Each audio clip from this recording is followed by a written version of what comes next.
When the fuck did this happen? Well, after X-Men hit at the box office, all the studios started buying up every comic property they could get their dirty little hands on. Hello, and welcome to the Warp Shelf. I'm Frank Duran. I'm Deshaun Vasquez. And today we're talking about the adaptation process. Yes. We are talking about not only book to film, book to game, but any sort of other medium to another medium. That's what we're going to be talking about here, and what sacrifices you have to make when you are making these adaptations to different mediums. Yeah, that's inherent no matter how faithful you try to make it. I think that this is something that comes up a lot in even the most basic of viewers. Even, even the most basic of Harry Potter fan is like, well, these movies don't match up to the books. Why don't they do that? Is like everybody's thought about this process in some sort of way, but they don't put it into words. I know 30-year-old mothers who are like, Gone Girl was changed slightly, and you're just like, yeah. I think 30-year-old, but I mean like 50, 60. But like it's just it is like, that very much that like type of book. Yeah, it's got like a Lifetime original movie air about it. Yeah, but the actual I haven't read the book, but the movie is great. Yeah, like you need to watch it. I will at some point. I have not done it. But it sounds like it's solid stuff. But I like the cast. But basically, we want to talk about these things because I think this is important to me and you because, of course, we come from a world of going to film school and talking about actual adaptations there, but also we were in the world of comics, which has become a world of adaptations. Yeah, it's the dominating genre in film right now. It's literally what they do. And we also talk about anime sometimes on this show, and that it was so funny. I was in a comic book shop this past week, and I heard one guy be like, I didn't realize that there was a manga for every one of the animes. And the clerk was like, yeah, pretty much every anime is from a manga. Yeah, most. And I was like, yeah, pretty much. You have all. to really think about the ones that are like originally made as an anime. Yeah, like especially the popular ones tend not to be. The only one that comes to mind like immediately for like really popular shows is like Cowboy Bebop. Yeah, exactly. Which wasn't based on anything. Which is just an anime. You look at the other stuff like anything shonen's based on a manga, etc. It's just. Exactly. It's a very common practice. It's a different sort of practice over there because it's inherent, like it's part of the product. Yeah, it's part of the process, yeah. Sort of. Which is something that I think American superhero movies is slightly moving towards. And superhero media, I say, also because we have TV that's adaptating comics as we speak. It's sort of that idea of like any character that's wholly advertised or newly created tends to be specifically created in the hopes and like ideas that they might end up in a movie down the line. Yeah, especially with Marvel. Yeah, exactly. They almost like prep it. As such, like it's got to be marketable. Like in a lot of ways. And I think that you don't realize how often your media is in an adaptation of something. Like that's what really that tends to be the thing. I actually saw this like tweet the other day. That was like, it was like this really smarmy tweet that like made me roll my eyes of just like, hey, can you name a single film that was better than the book? Oh yes, just I like, remember. I can't think of anything.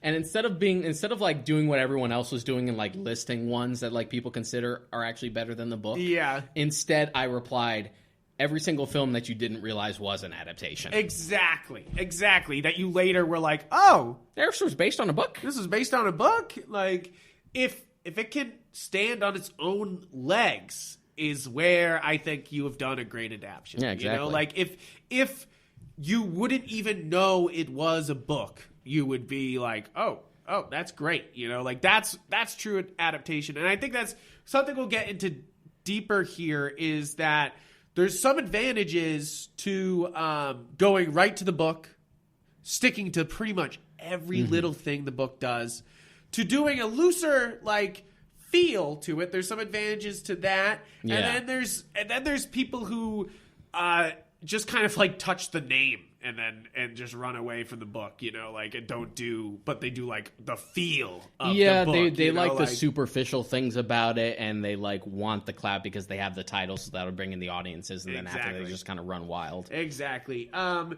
I think we're in a world where this makes sense, and it's going to be more of a trend in American media because obviously Japan's always 3 years ahead of us, probably 10 years. Except for the film industry. Except for the film, well, yes. But I think it's like a lot of comics are being adapted, a lot of books. It's like the immediate name recognition is just as important as a sequel is, you know? Like, so that's why Netflix is looking for their next, they want their Game of Thrones. They want their big universe that they can pull from. And HBO's looking for something that's not Game of Thrones at the moment.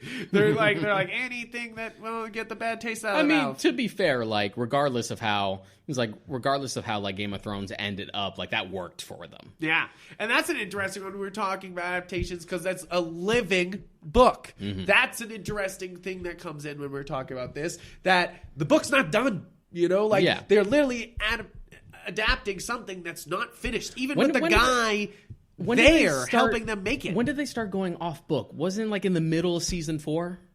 It's about there that they start to really diverge. Because I think like season 4 was like a hybrid. Because they introduced characters that just didn't die, and they lived, or characters that did die. I think it was like pulling from a bit, but then a lot of it was like new stuff, and then by the time you get to like anything after that, it's just like completely off book. So my theory though is that George R. R. Martin told them what his ending was, and that ending that we got in the actual show is the real ending. It's what George was building up to, but George would obviously handle it with some fucking nuance. Yeah, this is what I tend to tell people. Not to make this into like a whole Game of Thrones discussion.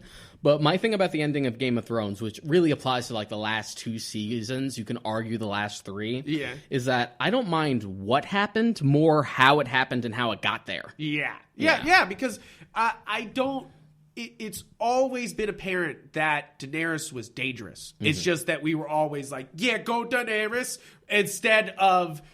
that finally the stories collide and Daenerys does what she does, but to characters you know. Yeah. And that's really and even though the genius, I think, of George R. R. Martin there, but then you have the D.B. Weiss really just like fucking it up. Weiss and Benioff. Yeah. It's like they just kind of like didn't understand the nuance of what George was maybe going for. It's a bit of that because they had like no more material to work with, but it was also just a sense of burnout. It was clear that they just wanted to move on. They wanted to go to Star Wars. Yeah, they just wanted to move on to other projects. Because they fucked up Game of Thrones, they lost Star Wars, which cracks me up. It's always my favorite thing fucking ever is that they were just like, they were like, oh, we better rush. It's weird that it affected their career so much. Like I get a show that big not sticking the landing can be a real problem. It's a big problem. But it's like even other studios take it personally. It's like everyone was a Game of Thrones fan and everyone is holding a grudge. It's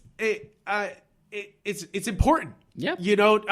Not to make it a discussion, but you have to stick the landing at the end of a show or it can ruin the reputation of a show. Game of Thrones is a great example, but you have plenty of shows, How I Met Your Mother, lots of shows that just don't stick the landing and kind of ruin themselves in doing so.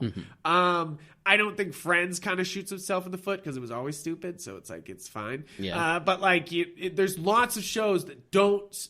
Dexter's one of my favorite examples, where you have a brilliant first 2-3 seasons, and then everything goes 4 seasons. Yeah, 4 seasons. It really does. It 4 peaked seasons at season good. 4. Yeah. Season 4 is good. That tends to be the sweet spot I notice with shows like that, unless it's specifically designed to like keep going on. But that's a crazy thing too, is that Dexter's a book series. Yeah. And it had a lot more books to adapt. And then they kind of just like started to do show things instead of actually dealing with the books, like adapting the books. But I don't even know how close, like what the first 4 seasons we got before the showrunners we got. Very close to the first book. I've read the first book of Dexter. Well, the one that they cover in that season. Yeah.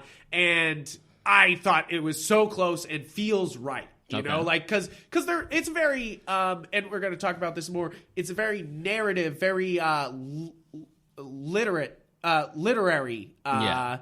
style to the first couple seasons of Dexter, because they feel very much like his narration, his thought process, which you don't normally get in a show. Yeah. Like, we don't if you don't pay attention that often, we don't get narration that often. It's a lazy, most of the time, lazy. It's considered a story. lazy one because it can be an easy shorthand when you don't know how to show something rather than tell it. Exactly. And I think Dexter works because obviously it's about the thought process of what he's going through and his actually getting into his head. It's an example of how to do it well because that's an advantage of like the medium that tends to happen when it comes to prose in general. Yeah. Is that with a book, you can get in characters' heads. Yes. You can get in multiple characters' heads on the fly and switch back and forth and it doesn't feel weird. You do that for a movie, it feels jarring. If you're going to do it, it tends to have to be like one character, unless it's an anime.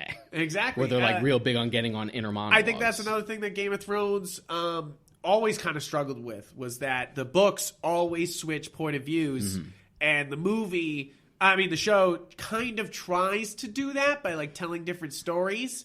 But most of the time, it doesn't come across as like from their point of view. Yeah. You know, like it never.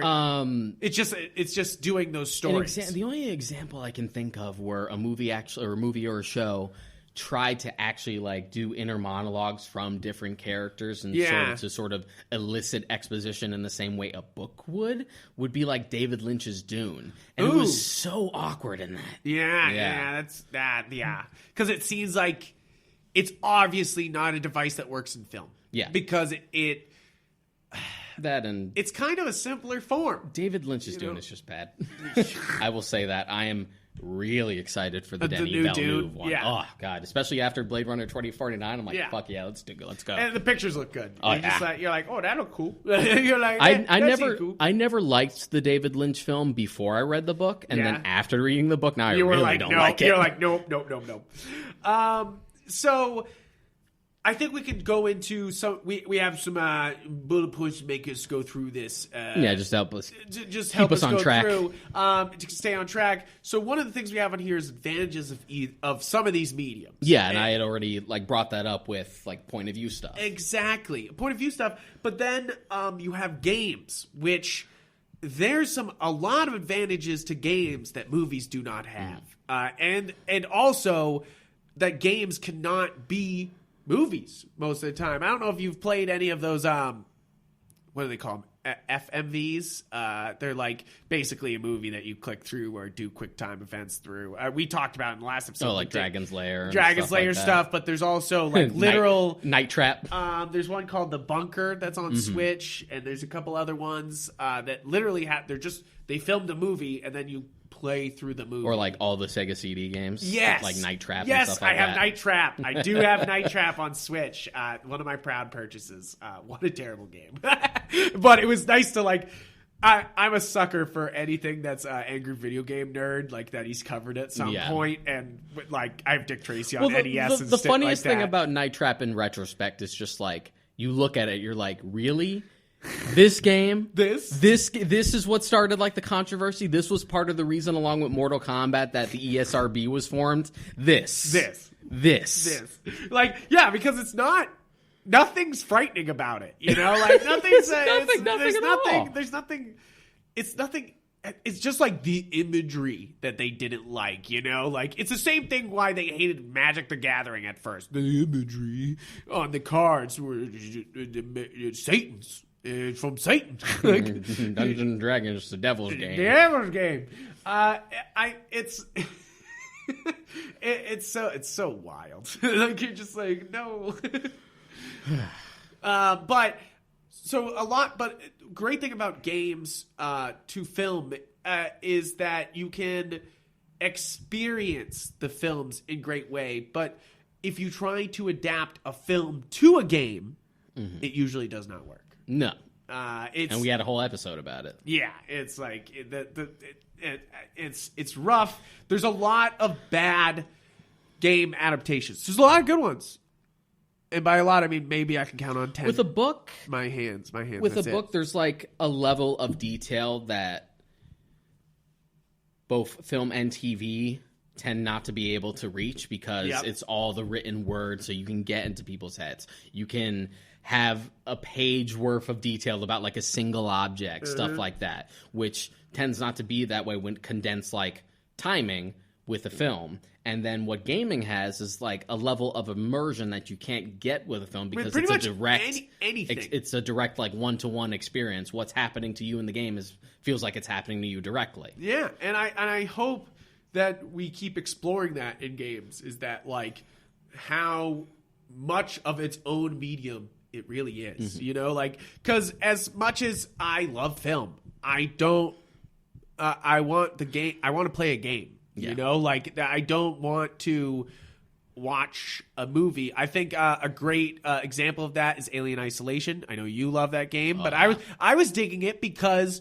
you actually feel like you're playing a movie. Yeah, it was terrifying. It's like, but you're not often sitting back and just watching things happen. You know, like you're not like you move through that. You know, like, and it doesn't feel too forced. Yeah, you know, one of the things that Alien Isolation was criticized for was like its length and pacing, and that was actually one of my favorite things about it. Yeah. Like the fact that it sort of takes like an hour for it to really get going. But the point is, you're supposed to be playing that on your own with a good headset in the dark. And it kind of freaks you out. out. And you're just kind of psyching yourself out. You're just like weirding yourself out so that by the time the xenomorph actually does show up, you're just like terrified. Yeah, exactly. And the fact that the game goes on for much longer than you would think it does, it just feels like an exhaustive experience. Just like there's no end to the nightmare. Yeah, it just keeps coming. I think that's a great example of they're taking a property, but they're not doing a direct adaptation. Mm-hmm. You know, like it's a very loose like expansion of the universe in a way, but they're not. But still very much feels like an Alien movie. You know, like I feel like that one's a great example of that. And it scared me in a way that none of the actual films have. Yeah, exactly. Because films don't really scare me anymore. We're gonna have to do an October episode on is Deshaun broken or is this actually scary? We'll because we'll have to find. You guys should send us the most like fucked up horror scenes that like actually scare you. Send them to us, and then Deshaun's gonna watch them and tell you it's not scary. C-. C-, and I'm gonna be like, "Fuck no!" That's pretty much the entire episode. Weak. Weak. More blood, please. Sorry, I'm just excited for something like that because that sounds pretty good. But it's true. It's like you're not scared by film anymore. I'm creeped out by film. I'm not like viscerally. I don't know. Things can make me feel like tense or uncomfortable, but never like full on like terrified or anything. Yeah. Like I got that ironed out when I was real young. Exactly. I think that there's a certain age where it really strikes you as scary, you know, like and then you kind of get over it because you watch too many horror films. Which I did. And then you desensitize, and then you're like, it's okay, it's fine. I developed an immunity. It's okay. Horror is a great thing to talk about with the adaptation process because they show off the different examples of the different mediums, but also what they share is that it is an art and that they are trying to elicit an emotion, and the emotion is you know, like it's just it's very set what they're trying to do, and it shows the strength of the many different mediums. Even comics, horror is very different when we're talking about comics because you can't do a jump scare. You can't do, even with books, you can't do a jump scare in books. No, you really know, can't. Like you can't do those sudden or you can't even really, it's like you can describe gore, but you can't like freak people out with gore in a book. But you can do it in a comic because it's a visual you medium. can and you can't because it's all about like who's holding the pen. Yeah. And it's all about how you convey the language. Sometimes it's about what you don't say that scares you in the same way that like in a film it's about what you don't show. Exactly. And I think that's what's so great about comics is that they it seems so fundamental, but they are a visual medium. You know, like it's a literary medium where we are still have written word on a page. You are reading written word, but it's a visual medium, and you can do horror in such a different way, but you can't jump scare people. So it's all about atmosphere, setting, and really tension. Yeah. You know, like is building, and I think that's a very common thread in all of this. Is horror is mostly about tension and how you can build it up to really fucking freak people out. But specifically, as far as like adaptations are concerned. Yeah, but it's like it's interesting. So I'll bring up I talked about it on our last Filthy Casual episode, Rosemary's Baby. Rosemary's Baby is a horror movie that sticks super almost religiously to the book, like word for word, dialogue wise. You can even see it in the movie. Scenes just end weird, you know, like a book would, you know, like to make you feel uneasy, to be like where it just like ends on a sentence that doesn't make much sense to you, and you're kind of like, was that supposed to like connect to something? And then it happens later, and you're like, oh shit, that connected. You know, like that. It's something a book can do usually with intricate layers, but like they're able to do it in this because they hear so closely to the material. And I think it works because, as I said, Rosemary's Baby is very satirical. And with that kind of like satirical nature, it's almost easy to take that literary sense and put it into a movie. Yeah. You know, like, because you're trying to get a message across. But that doesn't always work, which is a good thing to bring up. Is that like adhesion to the source material doesn't automatically make it a better film. No, almost never does it work out, really. That's why I think Rosemary's Baby is such a great example, because it's so religious to the book and it works out so well that you're kind of like, interesting, you know, like you're like, hey, that's pretty much it. And to get away from horror and to talk about it's kind of, you can bring up more loose adaptation stuff, but adhering to the book, Harry Potter is obviously going to come up with this conversation at some point. Harry Potter is an interesting one because it's our generation's big adaptation. I would say that most people have read Harry Potter and seen the movies. Yeah. You know, for me, it was a case where I watched Sorcerer's Stone, and I liked it so much that I ended up going back and reading the book. Then I was a book fan from that point forward. Oh, man, I was a young kid, and my mom read me the books. Because I didn't really... Harry Potter was actually one of those things that made me a much more heavy reader. Yeah. Before that, I would read now and again, but I wasn't really crazy about it. But Harry Potter was the gateway. To be I will opened it up. read all the books. Yeah, you're like, I can finish that book. I can finish any book. Yeah. Yeah, exactly. It's almost empowering with Harry Potter. But it's interesting. It's an always interesting discussion to talk about each of these movies, because you kind of have to be you kind of have to take each one. Because they do change directors for most of them until the final four and the first two. Yeah, Chris Columbus did the first two. Alfonso Cuarón directed 3. Mike Newell directed 4. And then David Yates directed the rest. Yes. Which is interesting because you get a complete vision of what David Yates was going for in the kind of a complete Harry Potter universe. But he fucks it up on what's your least favorite one? Half-Blood Prince. Half-Blood Prince. It's like that.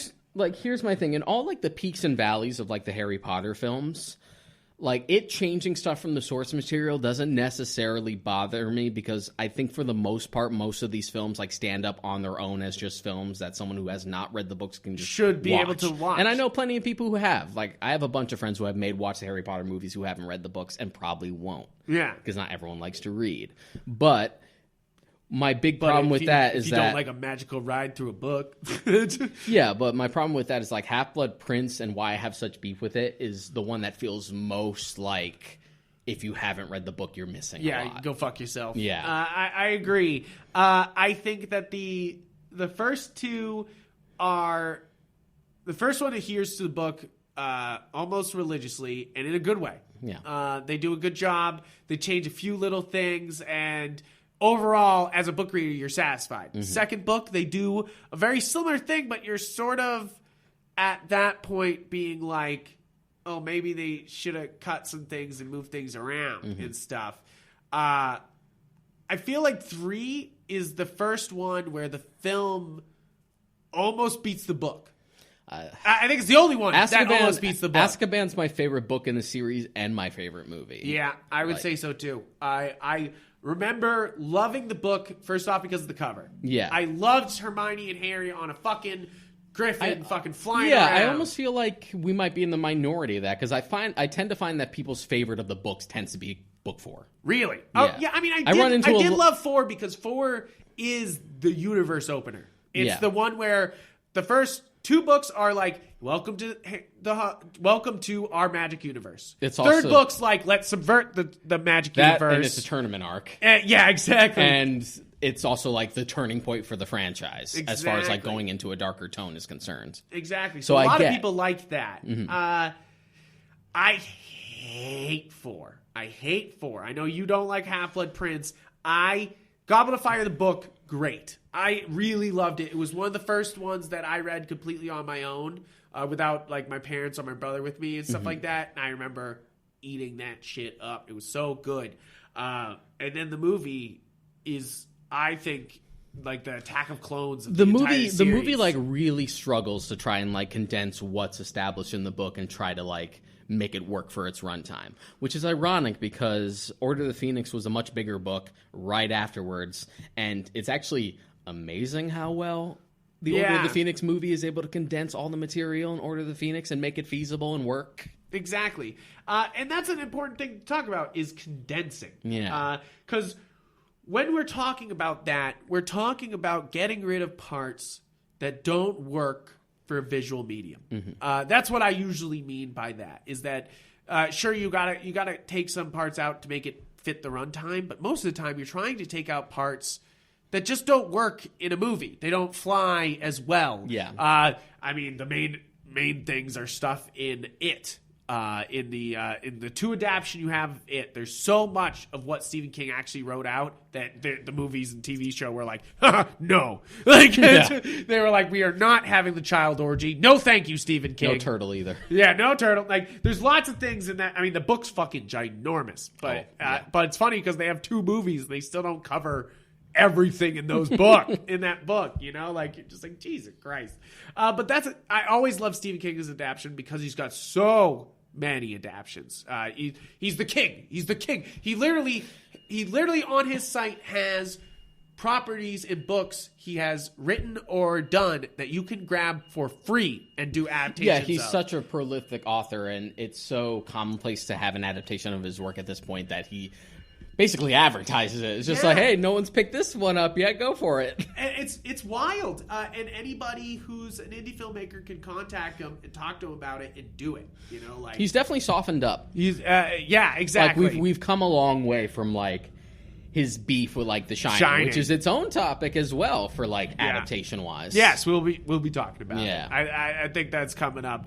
But like mostly, I think Harry Potter's an important way to talk about taking away visual things, because sometimes they were taking away things that wouldn't work visually, and then other times, Half-Blood Prince just fills it with stuff that wasn't visual, like all the stuff with the memory, with the what's the you take it out of your head and you put it in the bowl. Pensieve. Yep. It's like there was a lot there that wouldn't work visually, and they still included it, and it sometimes doesn't play. Yeah, like my biggest problem with Half-Blood Prince is, if you want to get like real nitpicky and like didn't like argue misnomer, is that the title means nothing at the end of the day in the movie. Nothing.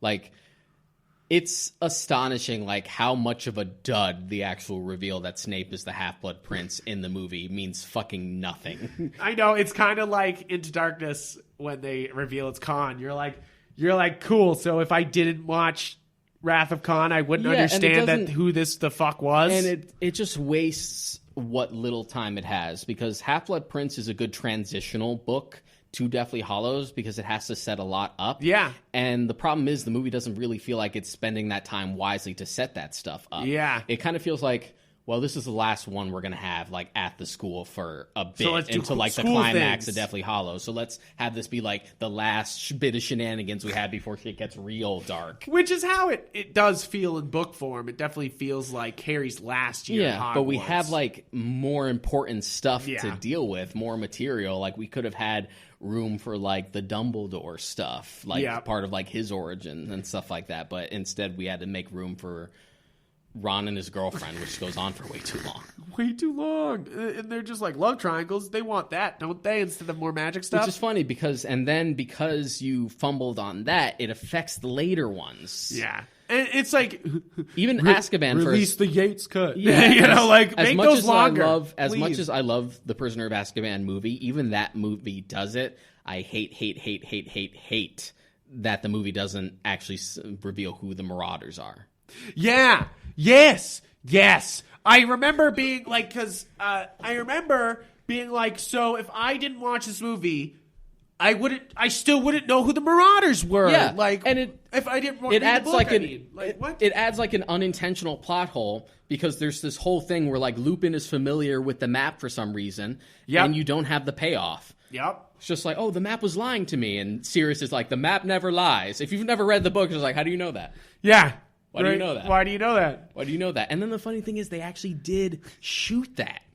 Really? But they like trimmed it out. See, it's dumb. Just like that's dumb. It's kind of important. Kinda a big And then point. the funny thing is, they try to act like there was the reveal because characters like Sirius are referred to by their nicknames. Yeah. Like Sirius is called like Padfoot in the later movies, as if we revealed who that that was supposed to mean. Yeah, I feel like it's like one of those things where it's a deleted scene and they act like it still happened. Yeah, Deathly Hallows Part 2 has that problem too with Dumbledore's brother. Yes. Just like, you're Aberforth, Dumbledore's brother.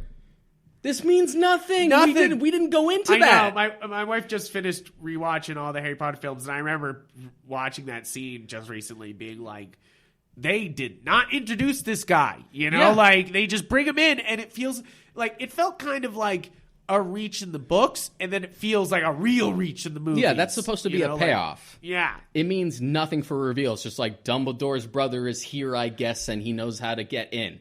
Just like, you're Dumbledore's brother. It's just like, if you weren't going to tap into that subplot, that didn't need to be Aberforth. That could have been anything because you didn't touch on it. Exactly. And you're just kind of like Or that. even little stuff that you don't think will be a big deal, but then tends to be a big deal later.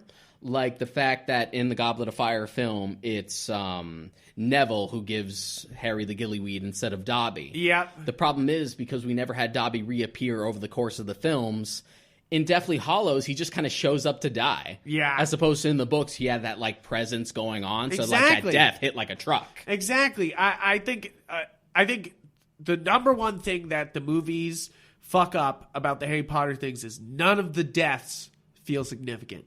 None of them. You do not feel attached to Dumbledore if you never read the books. You just like, okay, that weird guy that popped up at every movie is dead.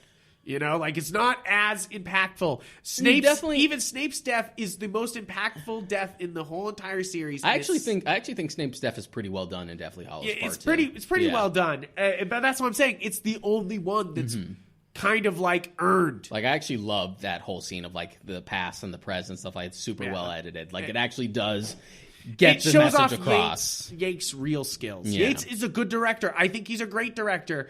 I think he shows it off in both the Deathly Hallows parts, but the other parts are questionable. You know, like, I think they do lose a lot of steam in those middle bits. I think the 4, 5, and 6 are not as good as they should be. The problem is they become... I do like 5 a lot. Yeah, I'm not a huge fan. I like bits. But here's the thing. I wasn't huge on Order of the Phoenix, the book. Yeah? I feel like it's a lot of padding.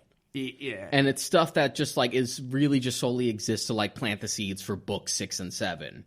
But as a film, I feel like I become a lot more engaged with it, especially given the fact that it's actually able to condense so much into one narrative. Yeah. And there's even stuff that I find more exciting in the movie, like the wizard battle between Dumbledore and Voldemort was just like, in the book. In the movie, it's pretty sick. Yeah. But stuff like that. But stuff that, like, sort of bites you in the ass later. The later films started to become, like, real complacent because of the knowledge that most people going into these have already read the book. So even if you have stuff that's not there, you've read the book, so you know what's supposed to be there. Yeah. But the problem is that's not a way to do an adaptation, because No. you shouldn't have to have the book as homework. It should stand on its own 2 feet. Yeah, because that's what it is. This is its own separate piece of art. And if it's not supposed to be that, that's fine. But that's what it's supposed to be. It's supposed to be its own separate thing. Like, it's not supposed to be a 1-for-1. Yeah. You know? And it comes down to more than just like nitpicking. Like, I don't care that Peeves wasn't in the movies. In the same way that I don't care that Tom. I do, though. I kind of Peeves. do. I love Peeves, but I get why he didn't make the cut. Like, Yeah. he's not really there. He's not really necessary. In the same way why I get why people are salty that Tom Bombadil was never in the movies. Yeah. But that's all. You don't need it. You don't need it. You don't need no, it. Tom You really Bombadil, don't. you didn't need him. You really don't. I get why people are mad about that, but that's one of those things where I'm just like, you don't need it. You know, like you don't. But what was I? I was just thinking about some terrible adaptation. Because like Harry Potter gets me thinking about so many other ones, and you're just like. You're like, why? One of your favorites to talk about, Cirque du Freak. Because I know we're both big fans. Darren Shane's a great guy, writes a great book. These are, for me, I like these more than the series of unfortunate events. I never read a series of unfortunate Really? events. Yeah. When I was done with Harry Potter, my go-tos after that was done was like Artemis Fowl and Darren Shan. Nice. I also read Artemis Fowl. I did not watch the movie, though. Did you? Always bad. It was bad. Always bad. And I know that talking about loose, they got real loose with everything. It's weird because it is and it isn't, because it is the first book. It is? They do the first book? Like, it is the first book in like a very like, it's the skeleton of the first book, the very basic framework of the first book. It is just like, all takes place on Foul Manor, like LEP versus Artemis with Holly, etc. And then there's like a bunch of like bullshit original stuff like sprinkled in. So as far as an adaptation perspective, it is faithful in the most superficial sense. Yeah, which is even rougher. But is a good example to bring up. And Cirque du Freak, oh god. Cirque du Freak is one where it's sort of a big like red flag is when an adaptation, when they admit that they're going to be adapting multiple books at once. Yes. I brought up series of unfortunate events because that's an important one. They do 3 fucking books in one movie. That's not how you do a story, guys. Yeah. I'm sorry, you don't do 3 full story arcs in a fucking movie. Because given how short the Cirque du Freak books, and given how one sort of like directly leads into the other, I could maybe see 2. I could see Cirque du Freak working as like 2 books per film. But 3 is too many arcs in one movie. But with that, they don't even really do the first 3 books. They say that it was like a combination, but it's more just like the first book sort of to a T, just badly executed. Yeah. And then a bunch of original shit with like the most minor things from like book 2 and 3 just like sprinkled in there, and you're like, I'm a big fan of Cirque du Freak, and I remember being so excited for that movie, and then being really upset because it was just kind of like, so you guys just didn't do it. You're like, so you got John C. Reilly and just thought we do fun vampire movie now instead of thinking, we should be adaptating like Cirque this du book. Freak like meant a lot to me like growing up as I read it, because Darren Shan sort of has like a similar philosophy to myself, where he's just like, it's okay to scare kids. It's fine. Sometimes you need a little scare in a controlled environment where nothing can actually happen to you, and you shouldn't talk down to your audience even though they are kids. Yeah. And yeah, that's why I always like, and I appreciated like me growing up as like a horror and like slasher film fanatic as a kid. Like I'd like outgrown, as much as I love stuff like Arl Stein. Yeah. Like I had like grown out of that really quickly, Really and I fast. wanted like harder stuff that didn't like talk down to me, but was still sort of in my age range. Yeah. So I always loved that like Cirque du Freak was that for me. Basically that. I brought up series. I said the series of unfortunate events movie was 3, but the great thing about the show is they basically do a book, an episode, or a book 2 episodes. I think it's like 3 per yeah, book. 3. So they end up covering later like they get 2. They, But they it's end 3 up most of the covering time. like 3 books per season, I think. Yeah, and it works really well. I mean, of course, we're talking about adaptation, so we have to bring up that TV works better most of the time, especially for given a the book type of adaptation. book. Yeah. Especially this, where it's a serial. You Yes, know, like exactly. where things change every episode, but it's still the same characters or same book. You know, like they change, but it's changed.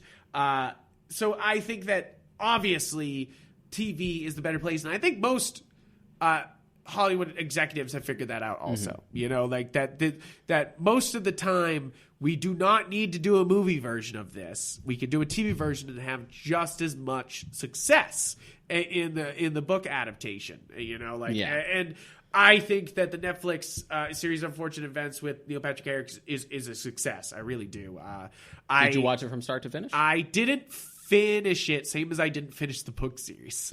I stopped exactly where I finished on the book series because I was like, I don't know these books anymore. That's how I was for the Narnia films. Yeah, I was like, I don't know these books anymore. Because just like because I read in like the HarperCollins like chronological order. Yeah. Because I didn't know that there was a different order. Yeah. As opposed to the actual release order, which jumps around all over the place. Which is just like, So I never finished Voyage of the Dawn Treader because I thought it was boring as hell. So when they were doing chronological orders, just like Lion, the Witch, and the Wardrobe, it's like, okay, I've read that one. Everyone's read that one. Just like Prince Caspian. I was like, oh, it's release order, so we're not doing like Magician's Nephew, Lion, the Witch, Wardrobe, Horse and His Boy would be next. We're doing Prince Caspian. I'm like, all right, I've read that. Yeah, all right. Voyage of the Dawn Treader, I never finished, so I'm like, I don't know, watch the movie. And unfortunately, those movies petered out anyway. Yeah, I think that they do. It gives enough space to be able to tell the whole story. I think that's what it comes down to, Especially depending on how the story is done. Yeah, a movie can only be. I mean, we've seen some 4-hour movies recently, and we're going to get one with Justice League. Yeah. But like. Most of the time, you want to keep it to under 2 hours. Most of the time. And sometimes that's not enough to adapt all the materials. We're going to do a whole episode on Watchmen. But that movie's a great, like, the movie you got in theaters follows the movie, but it changes, follows the book, but changes the ending. And then you watch the ultimate cut, and you're like, they were a slave to the book until the ending, you know, which makes it a deliberate adaptation choice. And we're gonna do a whole episode on this, so I won't talk about it. But I think that's where we're talking about where a visual medium changed to fit a visual medium. But it definitely varies from like project to project. Oh, yes. Something like a series of unfortunate events or Cirque du Freak, when it's like multiple books with like different self-contained stories, makes sense to do as a TV show because it already feels like a TV show when you're watching it. Or reading it. Yeah. It's like it already feels that way. But other stuff feels like it'd be more appropriate for a film. Like I'm glad we're getting the Dune films because it's supposed to be 2. Yes. I think 2 movies works better than like a TV series because a TV series would probably just go on for a little long because the book is already like really dense and like meanders around a lot. It's very like philosophical. But then we have this also works. The TV thing also works for comics. There's lots of great TV comic adaptions, but then we start to run into the same problems that Game of Thrones ran into. We have Preacher just going off the rails, not following Preacher. You know, right from the get-go. They basically take the characters and then just go wherever they want. The framework for season 1 is a microcosm, just like why that show didn't work for me. The entire point of Preacher is that it's a road trip. Yeah. It's a cross-country road trip to find God.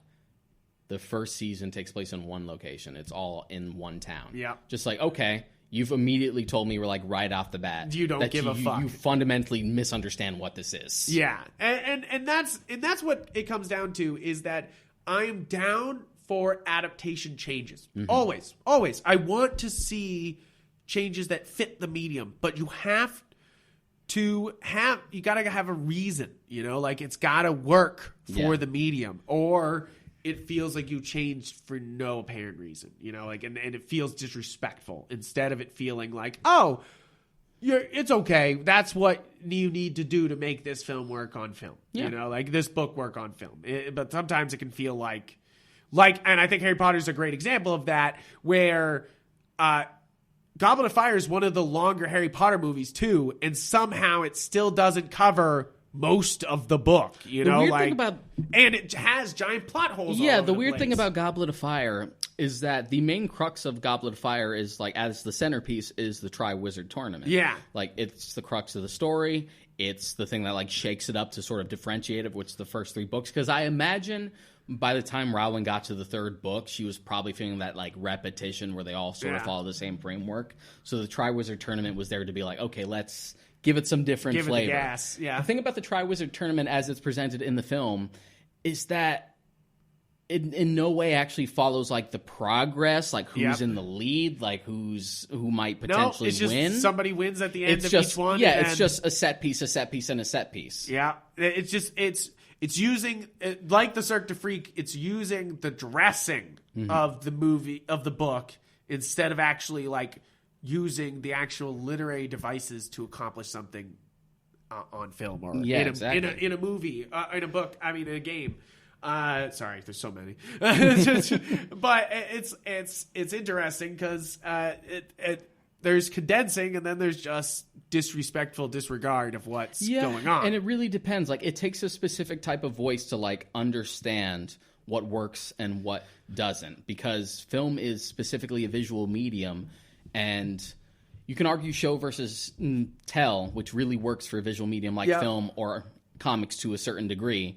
Whereas a book, the whole point is that you're reading it. So you can get as detailed as you want. I think we're meandering around the one movie we want to talk about is The Shining. When we're talking adaptation process, it's one of the more interesting ones. Oh, yeah. So if you didn't know, Stanley Kubrick got the rights from Stephen King and kind of was like, I'm fucking Stanley Kubrick, and kind of just did what he wanted with this story. Because it's weird because it is the book, but it isn't. Yeah.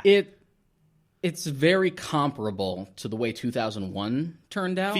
But that's a whole other discussion in and of itself, because it's not quite an adaptation. It was more a multimedia project. Yeah. Between him and Arthur C. Clarke, where it's like an extension of the novel. Yeah, I'm going to write the book and you're going to direct the movie, and they were kind of just both made at the same time. Yeah, that's weird. Yeah, that's like an interesting discussion. That's an interesting one. But they also, like, follow the similar pattern where, like, if you hate how vague the 2001 movie is, the book is there for, like, the details to actually explain what happens. Yeah. And The Shining is pretty much has, like, that same thing. Yeah, true.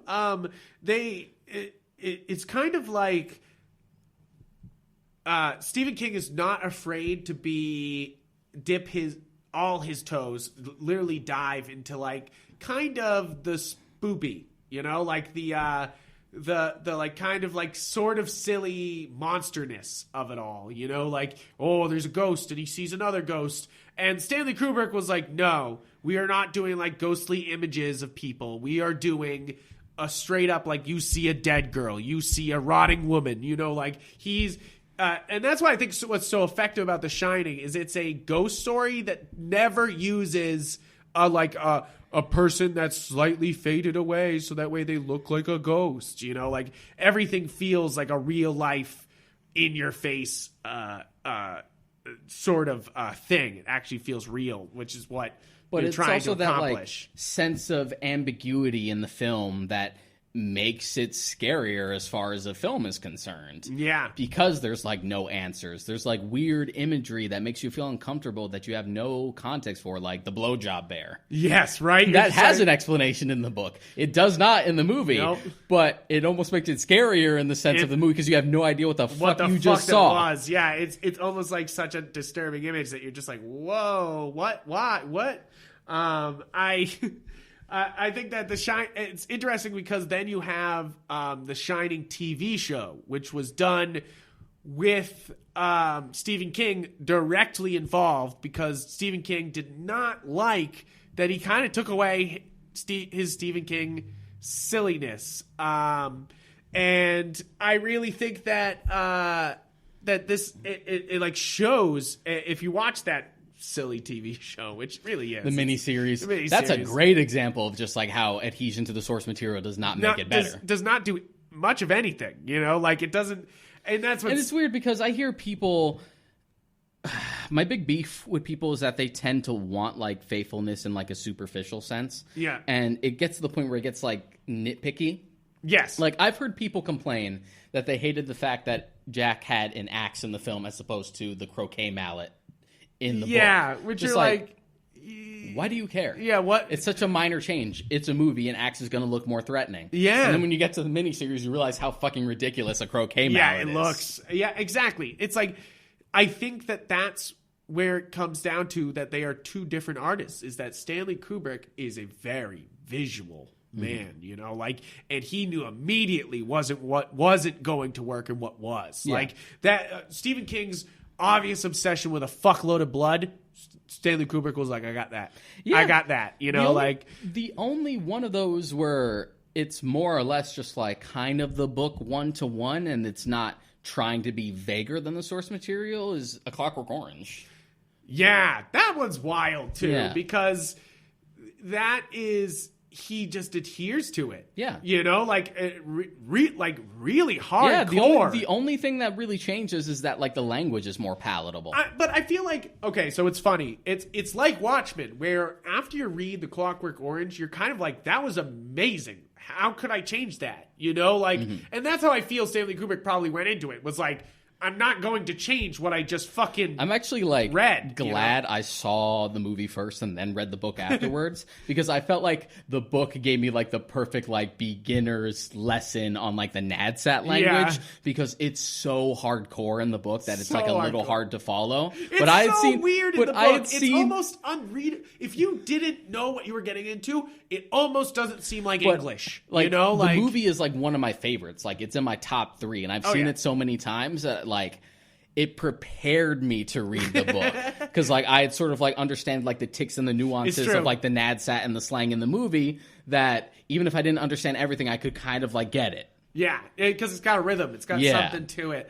I think that's interesting bringing up Stanley Kubrick's adaptations because he does do a lot. And I think we have the 2001 where it's like it's not an adaptation, it is an extension of the art to...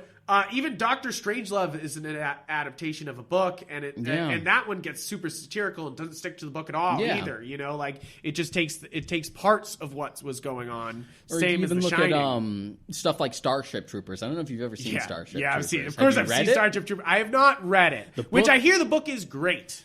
It's the funny thing is that it's an example of a book that has a completely different message, and the director hates that message, does the adaptation of the book, and plays it more or less faithful, but adds a satirical twist to it to sort of like subvert it. Because the Star Troopers movie is kind of like really anti-military, like capitalist machine. Yeah. The book is not. Really? Yeah. That's funny. The book is sort of like aggrandizing it. Yeah. Being like, isn't this crazy? We're in space and we're fighting like these bugs. Yeah. Instead of being like, isn't it fucking crazy? We're out in space fighting these bugs. But it's one of those things where like you get like a director with the exact opposite sensibilities to do it because it's Paul fucking Verhoeven. You thought you were going to get the director of RoboCop to like aggrandize the military? Right? Nope. Yeah, hell no. I'll buy that for $1. So RoboCop is an interesting one too, because that's where we start to go comics to movies. But it's not. RoboCop's actually not based on a comic. No? No, it isn't. We've actually brought this up before. What? RoboCop is an original movie. IP? Really? Yes, it is. I didn't know that. I assumed it was like Judge Dredd, a comic. It seems exactly like that type of property, but no, an original movie later Wow. adapted into because a comic the after the comics fact. are so popular. That's what I assumed. Okay, That's where like Frank Miller like cut his teeth to the right. point where he ended up like writing RoboCop 2. Yeah. And it shows because it has like his worst It's trappings. ridiculous. Yeah. But that's also interesting there too, because it spawns a bunch of other media by being itself. But that's not what we're talking about here. And I think that The Shining is so mostly Stanley Kubrick's so interesting because he sometimes adheres to it, but not always. Even in what's the one where the guys have to be lined up and shot at the end? What's that one called? It's got I'm totally blanking. I'm thinking Paths of Glory. Cats of Glory. Thank you so much. That one's good. That was good, but that one's a book. And he really sticks it to the book. Yeah, isn't Lolita the book too? Yes, Yeah. Lolita's also a book. And I hear that one adheres too much to the book and it feels weird. You know, like where you're just like, will this stop? When does this end? And I think that can sometimes happen when a movie tries to adapt a really long book, because sometimes you feel like, and it like sticks it to the book. You're kind of like, this goes too far. The pacing feels like so stretched out that it almost feels like you might as well just sit down and read. Yeah, exactly. And you're like, why didn't I just read the book? Like, you're just like, I could have finished this book before this movie finished. That's kind of my thing of like preferring that we're getting Dune movies instead of like a series, because I think that helps it. Yeah, exactly. I think after Game of Thrones, everyone felt comfortable bringing their books over to TV. You know, more comfortable than ever, because it was just like, oh, okay, yeah, sure, you can make a fuckload of money. Like, yeah. And now it's just like Netflix always searching for the next book series that they want to adapt. Yeah, and Amazon's now, trying to like strike while the iron's still hot. Like Amazon has like the Wheel of Time now. Wheel of Time, but they also have the Middle Earth series too. Middle Earth series, and they're also doing The Boys really hardcore right now. You know, like, which I know is an older comic, but that's an interesting one that like they were like, oh yeah, we're gonna take The Boys. You know, like we're gonna. Yeah, you know, like, I haven't watched The Boys. I've read like maybe the first one or two volumes. I read the volumes. I liked it. I liked the story. It's fun. From what I've heard of the book is that The Boys is a great comic, but a little repetitive. Yeah, it's one of those things where like it has like the one satirical edge, like joke and point. Yeah, and it's gonna make that point, and it kind of just like runs it into kind of like Kick-Ass does. Yeah, where you're and just it just like, kind of runs it into the ground. Oh, whereas Kick-Ass is an interesting one. Whereas I've heard that like the show actually tries to like evolve it. Kick-Ass is an interesting one, where I think that Kick-Ass the movie is better than the book. I would say it is, and that's coming from someone. I don't really like the book or the film all that much. Yeah, you're not totally sold. Yeah, I'm not really. It's everything that annoys me about Mark Miller. But then you have now we're going into. But I do find the movie more palatable. Some comic book movies. Kingsman is a great example of this, because the book is so pop culture-y referencey that it's hard to adapt what they had as a story, and they try to. They actually, like, in the book, they actually kidnap Mark Hamill, and in the movie, they make it Mark Hamill play a famous guy instead of him playing himself, which actually would have been great. You know, like if they were just like, it's Mark Hamill, but also kind of ridiculous. Yeah. So it's one of those things where, from what I hear, like the Kingsman movie is like a very loose adaptation. It's loose. It's a good. I think that the comic book is just better because it's able to have more of an attitude. It's able to be like, these are the people we are making fun of here, you know, like directly with their name on the paper, you know, like, look, we've kidnapped these people, you know, like, look, you know, like they're able to do that. And in the Kingsman movie, even though the first one's a good movie. I really, really like that first Kingsman movie. That first Kingsman movie's good.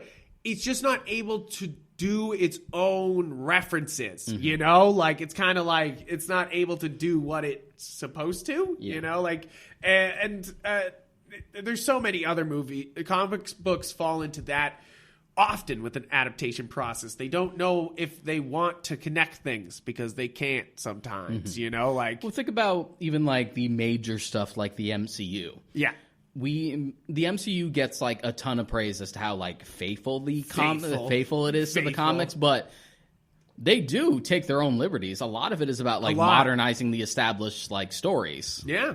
It's like even as far back as like the original Iron Man, like Robert Downey Jr. like made that character his own, and while it was pretty close to the Tony Stark in the comics, it's not Tony Stark in the comics, like especially not classic Tony Stark. You know, who's the drunk who runs around and fucks shit up, and isn't as much like Tony Stark in the comics is an asshole. Yeah, Tony Stark in the MCU is a likable asshole. Yeah, exactly, and I mean that's what Robert Downey Jr. brings to it. You know, like and even stuff like modernizing Jarvis and making him an AI instead of an actual butler for the Avengers. Yeah, because they didn't want it to be too similar to Alfred. Yeah, exactly. Because then everyone would say that, you know, like, and that's what's interesting is that you have to make those choices. You have to make those changes, or else it seems silly, and they'll call it out. It tends to work, like the way it goes. It just goes on and on. The way like the Winter Soldier and Civil War adapt the comics, where they take what worked about those stories, but they make it fit based on like the universe and narrative that they built up until that point. Exactly. So because if you've ever read Winter Soldier, it does connect a lot to the comics that are happening at the time of Winter Soldier. You know, like Winter Soldier was an event. Bringing back Bucky was a fucking thing. You know, like I mean, it is. It is. Same thing that's for the great like thing about the movie. Civil War, bringing like all these characters, but like together. And fighting each other. But that's a medium which has had like decades upon decades of like established lore things to play with. Whereas the MCU only has the toys it has. So it has to work within that framework. That's why I think the MCU is a great comparison to Harry Potter, where it's like it's got its own universe. It created its own universe.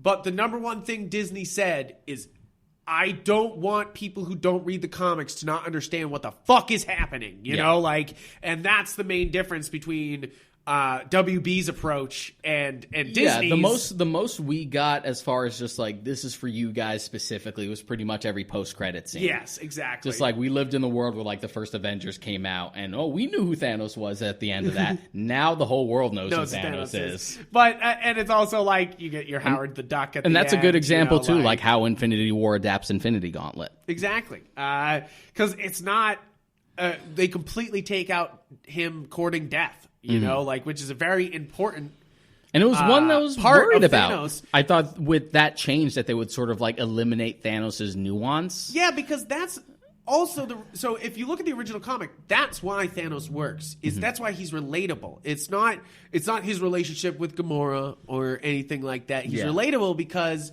he's trying to impress this beautiful woman that just won't pay attention to him. And he's like, well, I got to do this fucking thing. And she's literally death. Yeah. So that just like speaks to like the type of person he is. Exactly. And it's like it gets interesting, and it's kind of deep, and it makes you go like damn, I hope they get in on that, and then they don't. And you're kind of like, and they don't, and I thought I'd be disappointed, but what they actually do for Thanos in the MCU works. It works. And that's now let's go to the direct DC comparison. You have the Anti-Monitor, who's the big bad, all in all DC stuff. Anti-Monitor. The only time we ever get any Anti-Monitor is in fucking Flash, like, and the crossover event that you get on TV, Crisis on Infinite Earths. Yep. He was also in the Green Lantern animated series. Right. Yeah. Yes. Where okay, to be fair, that was pretty fucking good. That was a great show. What a fucking good show! I forgot how good is that show. That show was how great. Fucking good is that show? Oh, it was so great. Fuck me. It just sucked that like is that on HBO Max? Please tell me that's on HBO Max. I think it might be. Oh, it better be. But it's just one of those things where like after Young Justice came back, I was hoping that would come back too. Yeah. Because they both like got the chopping block at the same time. Man, and it was so good. It was like on the same caliber for me as Batman the Animated Series and Superman the Animated Series. It was just like, this is the animated series of these guys, and they were doing such a good job. And it was clear that there was like building to more. What was cool about the Green Lantern, the animated series, is that it just went for shit. Yeah. It didn't try to like start at the beginning. That's just the like, problem with all the CW shows is they don't go for it. You know, like, and they're limited by being like limited. a CW show where it's kind of soapish, so it's all about like the drama more so than the actual like superhero action and set pieces. And then when they do them, they're super limited. So. And they always have to stretch everything out because it has to be a 22-episode season. It's just annoying. But with the Green Lantern show, it worked because it just kind of just jumped in. The fact that the fucking Red Lanterns were the first season. We're like the first thing. And then the Anti-Monitor was the second season. You're like, are you kidding me? Right. And the fact that they planted seeds for stuff before, like further on, like they were clearly planting seeds for like Sinestro Corps. Yeah. And they were also planting seeds for Blackest Night. You're like, what the fuck? I know. I was so hyped for that. That's why. That one's one of. Oh, I forgot about that show. Completely. Oh, so good. That show's great. And that's a great example of adaptation because they just stuck to it. Mm-hmm. You know, like, and they were able to make their own feeling of Hal Jordan and all the other Lanterns, but in reality, it was very much the comics. You know, like. Jeff Johns, like, you know, basically in animated form. But then like their own signature and like their own special like artistic license that they brought to it worked. Yeah. Like Aya and Razor, the two original characters made specifically for that show, were great characters. Yeah, that's true. And I miss that show. As a big Green Lantern fan, it's just and we have so little like Green Lantern content. I am hoping that like HBO Max show that they're trying to develop works out. So obviously we have to talk about DC. If we're talking about Marvel, about how they adapt, because it's obviously it's not a how you adapt and how you don't adapt, because that's not the lesson here. Yeah, you know, like that's not what's going on. The whole point is that it's not black and white. No, it's not black and white, and it's also a big thing where studios step in and mess with things, you know? Like, and if you look at pretty much every DC film beyond Man of Steel, they have been messed with in some way. And then if you watch the whatever cut Snyder puts out afterward, or David Ayer says that that's not the Suicide Squad he made, or like the DC handling, it's not in the adaptation process. It's the behind the scenes that's going wrong. Obviously, it's just like something's. It's all just like the DCEU, like pretty much up until Justice League. Yeah. Was all just like knee jerk, like frantic like after the fact changes. And it's funny because when we're talking about Marvel and DC, there's something you have to do with DC that you don't have to do with Marvel. Marvel can be down to earth, because when you talk about Marvel, it's you and me. I could be Peter Parker. You could be Peter Parker. Like, that's what Marvel's all about. Being Marvel like, tends to be like fans. Marvel tends to be the heroes that you can relate to, the street level stuff. DC has always been the pantheon. And that's the thing. And I think that's what everybody who fucks up these DC adaptations doesn't get, is that they have to go for it. Is that there's no holding back. There's no like, let's make this realistic. Let's make this a certain way. You have to go for it. Yeah, you have to lean. It only really works. That's why Dark Knight works. It only really works. It only really works with Batman specifically because he's the one of like the roster. If you're talking about like the Justice League's Magnificent Seven, is that he's the one without powers. Exactly. So you can you can afford to do like the Nolan trilogy, where it's very like grounded and it's very much like a police procedural with Batman. But it still leans into it. Yeah. And that's what is important about and why Dark Knight is probably one of my favorite film, is that it leans into the Joker all gas, no brakes. Yeah. You know, like it might be a realistic take on a Batman, and most people watching it would be like, realistic? But in reality, you have a fucking psychotic clown running around and then a guy who loses half his face and wants revenge. That's not realistic, you know. It's and that's what's great about it, is that it leans into it, and that's why I'm so excited about the Batman, is that Matt Reeves knows how to fucking lean into shit. If you watch the Planet of the Apes movies, his two movies, you would be like, you're like, he understood what was going on with this story, and then leans into like what it took to take down humanity. You know, like that's what that first film doesn't have, is that first film's like, what about baby Caesar? You know, like, the first, like, Rise of the Planet of the Apes is fun. It was definitely better than what we got with the Tim Burton film. Yeah. But it's one of those things where, like, it's a solid blockbuster. Yeah. And then, like, Dawn and War is just like, no, now we're really going to, like, sink our teeth into this. And that's why I'm so excited about the Batman, is it feels like they're really leaning into who the Riddler is. You know, like really doing a dark Riddler, doing a really like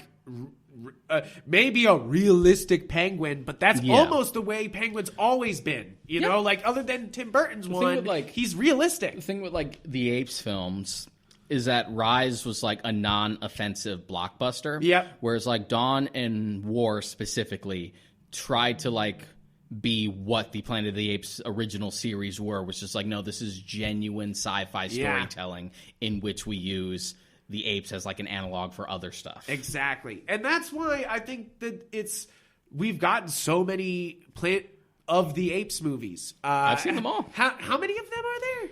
9? The original, Beneath, Escape, Conquest, Battle, the remake, Rise, Dawn, War. So 9. I was right. Yeah. Fuck. That's a lot of fucking movies. Many movie series don't get up to 9 fucking Yeah, and the cool thing movies. about the original series is that it's like cyclical. It's a cycle of tragedy. Yeah.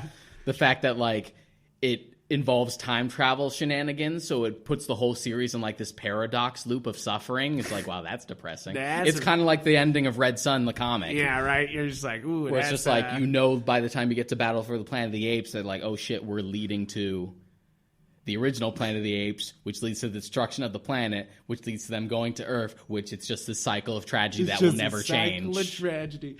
And I think it's about leaning in, you know? Like, it sounds stupid. It sounds so simple, but with The Flash, the reason why the first season even works at all is that Season 2 was good too. First is that they lean in to the villains, you know? Like, they're like, hey, we got this rogues gallery, we're gonna do it, you know? Like, and then when they start to lose it is when they start to lose confidence in the rogues gallery. Yeah. You know, like, instead of being like, look how strong of a base of characters we have, they're like, well, let's start revamping / going down the universes. Let's just throw everything against the wall and see what sticks. Instead of knowing you have a solid rogues gallery, you know, like, and just going with it. I think that's what happens with Green Lantern, is that it knows who its rogues gallery is and leans. You know, like, and then sets up Sinestro's core and everything, and you're just like, do it, man. Do that shit. I think the Pantheon's important, but it's also like kind of that it's iconography. You know, like Wonder Woman's a great example of that, because it treats Wonder Woman in a historical sense. You know? And like this sort of like respect for like the iconography of Wonder Woman, but also keeping the more human aspect of Wonder Woman that you only really get if you actually read comics. Because like I wrote about this in like my review for that movie when this came out, is that there's this sort of like disconnect between like the idealized icon of absolute femininity of Wonder Woman in pop culture and like that sort of zeitgeist versus the way Wonder Woman is actually characterized in comics. Yeah, exactly. So it's like, and it's a tight line. It's a real tightrope, in the same way that like the first Donner Superman film was, where they like struck that balance pretty perfectly. Yeah, exactly. I think the Dawn of Superman is a great example of adapting. The first one, at least, adapts comics pretty much straight to the T. Yeah. And then the second one builds, just does something built on that universe. Yeah. You know, like, which wasn't exactly a comic book story. Those two movies were originally supposed to be like a 2-part epic. And it shows a lot, especially if you watch like the first one and the Richard Donner cut of 2, like back to back. Yeah. Was that the first one was supposed to end with the rocket that he misdirects, was supposed to hit the Phantom Zone and then free Zod and Ursa. Yeah. And because they had set that up in the beginning of the film, and it was supposed to end with a cliffhanger of just like to be continued in Superman 2. Yeah. This is a 2-part story. But then the studio's just like, we're worried. We're worried. And then you have Man of Steel, which a lot of people say, not my Superman. I still really like Man of Steel. Man of Steel. You want to talk about going for something. Yes. Even if it's not necessarily what you might see as the traditional version of Superman. They lean the fact into that this. They had the idea, we want to do Superman as not only a first contact story, but we also just really want to lean into like the superpowers of Superman in a way that none of the movies had done before, and really show some cool fights. Yeah. And that's and Man of Steel does kind of do, it's adapting Superman 1 a little, you know, like and the classic origin story of Superman. But then it also leans into the Zod stuff, which is very comics, but it's very much like a nod to Donner, you know, like it's a nod to be like, hey, this is a different time. Yeah, Zod was never like a big arch nemesis of Superman in the comics until like Superman 2 came out. Yeah. He was like one of many in the Rogues Gallery, but he was never like propped up as like Superman's greatest threat. Exactly. Until Superman 2 popularized him. Exactly. Because you had to have another Superman to fight him. Yeah. You know, like, and that's sometimes the problem we talk about, the problem with adapting Superman is that, and we could probably do a whole fucking episode on that, is that tons of people have problems with adapting Superman. Tons. Everybody pretty much does. But Man of Steel does a good job, but you also have to bring up Justice League Unlimited, where they just constantly didn't know how to deal with Superman and just sidelined Justice League Season 1. Justice League Season 1. Yeah, Season 1, not to be fair. They worked out their kinks by the time they got to Season 2. Yeah, because first season, they just throw Superman away constantly. Yeah, they had because they struggled with the idea of just like, well, how do we establish this as a threat in a way that it's strong enough to deal with Superman, but the team also needs to be involved. Superman, it's always that. It's why can't Superman solve by himself? Yeah, by himself. It's always that eternal struggle. So they find every excuse in the book to like get him out of there. All the time, it's like whap, whap. It's like if you did a supercut, it would just away. Be like smack, he's always smack. Electrocuted. It's weird that they struggle with that so much because they already nerfed the shit out of him in Superman the animated series. Yeah, like nerfed. And it worked. Yeah, no, I love it. Like they took away his ability to like breathe in space. Like electricity is like his greatest weakness in that show. More so than kryptonite is always like electricity. I know. It's like I don't know why that works so well. Like he doesn't have like the same level of strength that he does in the comics, nor is he as fast with super speed or flight. Yeah. So like they already like nerfed him in a way that they wanted to make palatable for the show and have stakes. So you should have already had that work done, and I think they like realized that by the time they got to Season 2. Yeah, he also had a really weird design in Season 1. He had like the ugly like age lines, and they like were the like big he's old chin. Superman now. Yeah, and then they like got rid of that and like smoothed his face out to look more like his own show when we got to Season 2. You're like, oh, that's fine. It's always been a problem. It's the reason why when you're like, hey, what's a great Superman story? You have it's like there's like maybe like 10. You know, like, because it's hard to write Superman. There's a lot of great Superman comics. Don't get me wrong. I'm not saying every Superman comic sucks. I'm just saying if we're talking about, like, iconic Superman stories, you can count it on your two hands. You know, like, kind of, yeah. You know, like, a Batman, you couldn't do that, you know, like, or even Green Lantern, you'd keep going, you know, like, it's one of those things, and especially Spider-Man, just like, you couldn't fucking count that on one hand. It's like, it's hard to write an all-powerful being. And it's why adaptation is a hard process, especially when you're dealing with a character as OP as fucking Superman. You know, like, it's just like, what am I supposed to do with this guy? You know, like, and that's... So it made sense for, like, Man of Steel to be like, well, we have Zod, and we have the technology to, like, really do, like, superhuman fights in a way that we couldn't do back in Superman 2, so let's just really lean into that. Exactly. I think that Batman vs. Superman gets really loose with its adaptations. I think it starts being like, so I want to be The Dark Knight Returns. I also want to tell my own story, but I also want this to be Man of Steel 2. I also want this to be the beginning of Justice League. Is that okay? and that's really a case of just like studio interference. Yeah. Because what we really should have gotten was a solo Batman film with Ben Affleck to set that up. Yep. Maybe a Man of Steel sequel. Then we could worry about like them meeting. Yeah.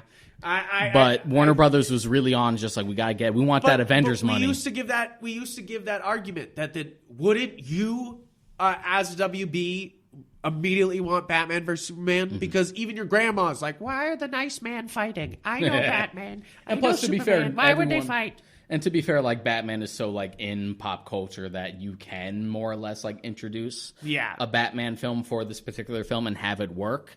But it's one of those things where like it's trying to be a solo Batman film at the time of being a Man of Steel sequel and a crossover and a setup for Justice League. We're talking about adaptation. That's the problem. Is that if you try to tackle more than what you even have in your hands, it's never going to work. You know, like it's why so many of the Marvel films are forgettable. Like, you know, like there's great Marvel films. There really are, but like most of them are just trying to set up another sequel, another thing. You know, like here it is. And I mean, most of these problems calculate to the Thor movies before fucking Thor 3, but but everything was always trying to set up something else, and sometimes that really shoots itself in the hand. You know, especially for I think Captain Marvel really shoots itself right in the hands. Yeah, Captain Marvel didn't know like what it really wanted to be. It just knew that Carol Danvers was becoming a super popular character in the comics, so they wanted to like strike that nerve because they basically had like a female Superman in their cards, and they wanted to do something like that. But the problem is Carol Danvers has sort of like a complicated history as far as like origin and lore is concerned, and they didn't really know how to like reconcile that. Yeah. And plus the characterization is all over the place. Exactly. And I think that's just like, it's one of those things that they weren't even going for a certain comic. You know, like, which is okay for some Marvel movies, just being like general Marvel things. But like, if I'm getting another origin story in fucking Phase 3, you're like, please, dear God, like, sum this up fast. Yeah, and they don't. I'd said this before, but like Doctor Strange was like the first one that I've really felt like origin fatigue. Yeah, you were like, I didn't need to know how he got his powers. Can you just like magic this shit up? Yeah, like I'm excited for the next Doctor Strange. That's why what like the cool stuff that Doctor Strange did in Infinity War specifically was just like, yeah, that's what I want to see for his next solo outing. Exactly. You know what I mean? Yeah, I don't need this origin story. Which is, is a problem, is that they think they have to stick to those storytelling devices. They have to stick to introducing the character first without, and I think that's one of the strong things about the DC universe is sometimes you don't need to introduce people. You just bring them in. Yeah, DC has the advantage that most of their pantheon, especially for the main Justice League roster, are so iconic that you don't really need to work so hard on that front. Yeah, I think it shows in number one, Harley Quinn. In their they thought Batfleck was going to be their Agent Coulson, but it turned out Harley Quinn was. And Harley Quinn's going to be in a bunch of movies, but that shows that it's funny that like the thing keeping this all together is like Harley Quinn, Wonder Woman, and Aquaman. Yeah, right. You're like these are what? But Aquaman's an interesting one to talk about because they directly adapted the first arc of the Aquaman New 52 story. It's not even just that. It's basically just like Jeff Johns' run. Yeah. It's like the introductory stuff. It's the trench. It's Throne of Atlantis. It's just all You're like, there. whoa. And that's an interesting one because they do stick to the material almost, other than like some of the beginning stuff, almost religiously. Yeah. You know, once they get into like the comic book stuff, it is the book, you know, like it is doing it. Other than the weird music scene, that was weird. With the octopus playing all the bongos. Ain't nothing wrong with an octopus playing drums. That movie's already like silly as hell, but that's also an example, like you brought up earlier, of one that just fucking goes for it. Aquaman really goes for it. And I'm not saying it's good for it, but it feels. I would say overall it's good for it. It is, yeah. Like that's the thing. Is like that's not really its problem for it. The problem is like Aquaman tries to do so much. And it almost like falls. It almost like collapses under its own weight, but it just quite sneaks it out. Like, I made it. But it's still fun, but it is kind of like exhausting in a lot of ways. But I just love it's just like can-do attitude. Yeah, it's like, hey, we're gonna do this. Fuck it, Aquaman. Like the fact that even something as simple as the costumes, translating so well. I cannot believe how fucking good Jason Momoa looks in the orange suit. I can't believe they made that work so well. Because Justice League tried to avoid that like the plague. Like they gave him like the Atlantean armor and stuff to specifically avoid the orange suit because they were afraid. And the fact that they made it work and it looks so good and stuff like Black Manta, who looks fantastic, and it's a practical suit. Oh my god, and it I looks fucking so love damn how good Black Manta and even looks. Ocean Master, who has like a stupid mask, and it's CG, but it still looks good. It's just like, wow. That's just straight up fucking Ocean Master. That's straight up Black Manta. And that's really it, is that Aquaman gave me a lot of hope for them just leaning into it, and it will still make its money, you know, like, because there's really no problem with that. Now, so we can get out of comics.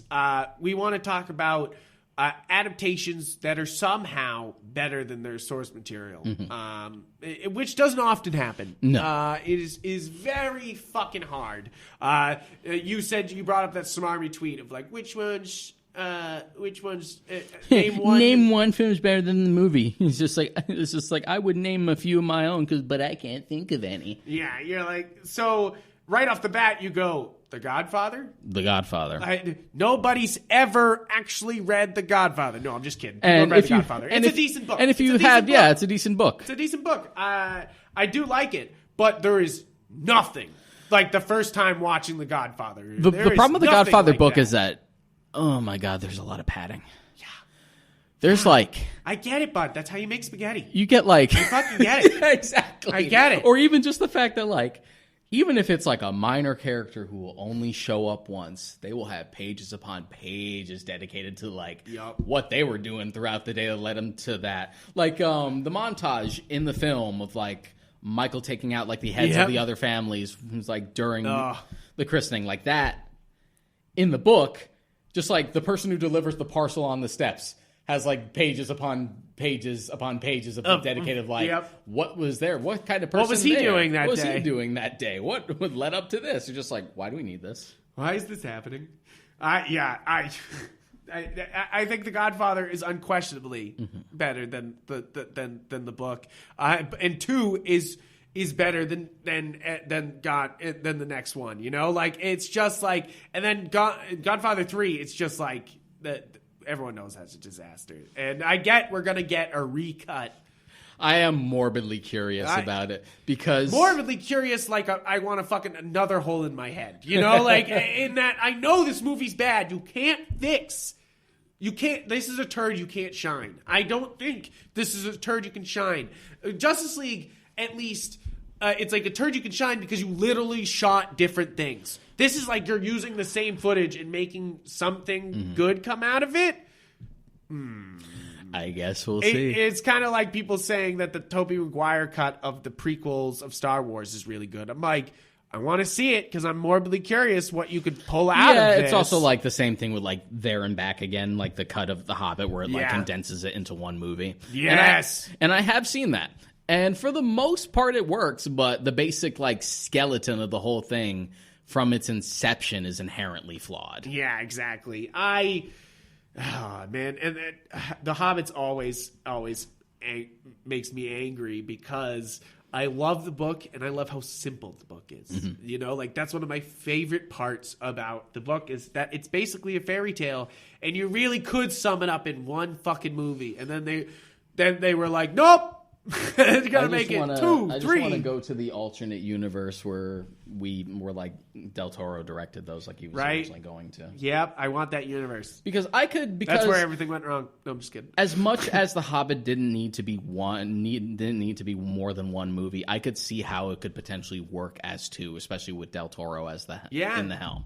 Because Desolation of Smaug, as flawed as all 3 movies are, Desolation of Smaug is like the real thing that just sticks in there. Yeah, because at least from its inception, they planned it as 2 films. Yep, making it 3 was like after the fact. Yeah, and it feels that way. Yeah, and you're just like, ew, that's not good. But another one, this was something I listed because I hear a lot, but I've actually never read the book, is The Princess Bride. See, you put this on this list and you haven't read the book? No, I haven't read the book. Okay, so that's why I was going to argue with you about this, is that the Princess Bride book is arguably just as good as the movie. I always argue it. But for different reasons, because I know there's like a lot of differences, mostly in the fact that like... But so number one, they're written by the same guy. That's the best part about this, is that this is Princess Bride. The book was written by the guy who wrote the script.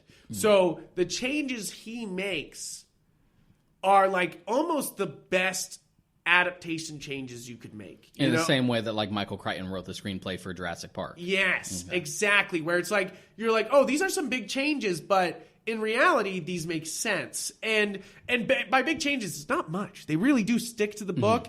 And what really gets me about the book is it's got such a tone, and it's same as the movie does, where it just makes you laugh constantly. Yeah. You know, like where you're like, what the fuck did they just say? You know, that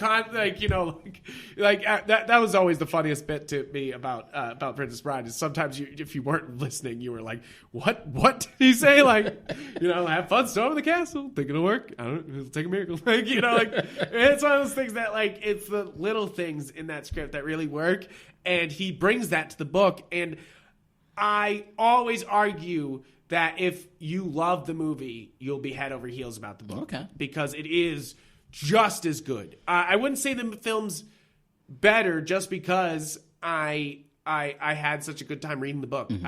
I was just having such a good time reading it. But I do love the movie. It's one of my favorites. But bringing up Jurassic Park, that's a good one to talk about. Yeah, because they make significant changes. Yeah, especially in tone. Yeah. Jurassic Park, the book is pretty hard, serious sci-fi for the most part. Yep. And the movie is a lot more like optimistic and sort of like wondrous. Yeah. And the where book it's like, is wow, a little more. we made dinos. The book is like a lot more cynical and a little more hard science. Yeah, he's definitely more like, speaking. Why the fuck did we make dinos? Or even the simple fact that like Hammond in the book is like an asshole. Yeah. As opposed to like this warm, friendly Walt Disney character. This warm, albeit naive old man. Yeah. This Walt Disney-like dude. And that's kind of it, Or even like subtle details like the way Nedry dies in the book versus the film. Yeah. More or less the same thing. Like he gets eaten by a Dilophosaurus.